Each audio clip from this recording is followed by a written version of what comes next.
আমরা তার জন্য কাঁদবো, সবকিছু করবো, কিন্তু শত না চাইলেও এটা বাস্তবতা, যে কোনো মুহূর্তে তিনি মারা যেতে পারেন। কিন্তু তিনি যদি বেঁচে যান সেটা অনেক সময়ের ব্যাপার, 6 মাস থেকে 1 বছর, একটা লম্বা সময়ের ব্যাপার। এবং সেক্ষেত্রেও তিনি দোয়া করতে থাকেন যে আল্লাহ যেন তাকে একটা মোটামুটি একটা অবস্থায় যেন আমাদের মাঝে রেখেছেন, যাতে তার দিকে তাকিয়ে হলেও আমরা তার যে আদর্শ সে দিয়ে গেছে এদেশের মানুষদের জন্য, ওই যে বললাম 1 হাদির জায়গায় অসংখ্য হাদি তৈরি হবে, সেটা যেন হওয়ার চেষ্টা করে। যদিও মেধার দিক থেকে that is very much questionable. এই ছেলেটা মানে হাই ইন্টেলেকচুয়াল ক্যাপাবিলিটি দিয়ে আল্লাহ তাকে পাঠিয়েছে, এবং that is the very reason শত্রুরা তাকে টার্গেট করেছে। এইটা হচ্ছে সবচেয়ে দুর্ভাগ্যের ব্যাপার। আর ওসমান হাদি কিন্তু বলে গেছে যে আমি যদি মারা যাই, আমার যাদের কারণে আমার মৃত্যু হলো তাদের শাস্তির ব্যবস্থাটা করতে হবে। সরকারকে আমি বলছি যে টেক প্রপার মেজার্স, এবং very unfortunately and horribly you are failing.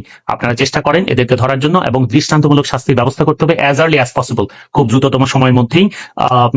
আমি ডাক্তারদের বলবো যে be very specific with whatever else you just want to say. There is always miracle, but that's the percentage is very লো।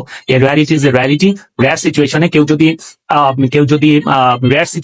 যদি ইয়ে হয়, sorry একটা call এসেছিল, rare সিচুয়েশনে কেউ যদি কি বলছিলাম, রেয়ার সিচুয়েশনে কেউ যদি বেঁচে যায়, সেটা একটা রিয়ালিটি, সেটা বলতে হবে।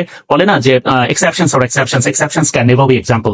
এক্সেপশনকে এক্সাম্পল হিসেবে বারবার দাঁড় করানো যাবে না। কাজে ডাক্তাররা বলতে পারেন যে there may be exceptions and miraculously he may be saved, otherwise it's a sorry state of affair altogether. আমরা শুধু তার জন্য দোয়া করবো, মহান আল্লাহ সবকিছু সহজ করে দেয়। আমি তো সবসময় পার্সোনালি মনে করি খুব সাহসী ডিসিশনও নেওয়া যেতে পারে, কারণ প্রতি মুহূর্তেই তো সে কষ্ট পাচ্ছে, অনেক কষ্ট পাচ্ছে। ওসমান হাদিকে চেয়েছিল, এইরকম একটা দেশপ্রেমী মানুষকে চেয়েছিল, সত্যি সত্যি বিদেশের মাটিতে তার মৃত্যু হোক, সেটাকে চেয়েছিল, চাই নাই। তো আমরা কি তার চাওয়াটাকে সম্মান দিতে পেরেছি? সে তো মৃতবৎ, কাজেই তাকে তো আমরা না জেনেই তো তাকে তার ইচ্ছার বাইরেই তো আমরা পাঠিয়েছি। আমি ব্যক্তিগতভাবে আমার মা স্ট্রোকে আক্রান্ত হয়ে 4 দিন অসুস্থ ছিলেন, 5ম দিন আমরা আইসিইউতে নিয়েছি। কিন্তু আমি যখন দেখছি যে একেবারে ইরিভার্সিবল সিচুয়েশন ছিল, কোনো অবস্থাতেই তিনি আর ফিরে আসবেন না, তখন আমি কিন্তু তাকে লাইফ সাপোর্টে দেওয়া বা টিউব দেওয়া, ভেন্টিলেশনে যাওয়া, এই সবগুলো বাদ দিয়ে দিয়েছিলাম।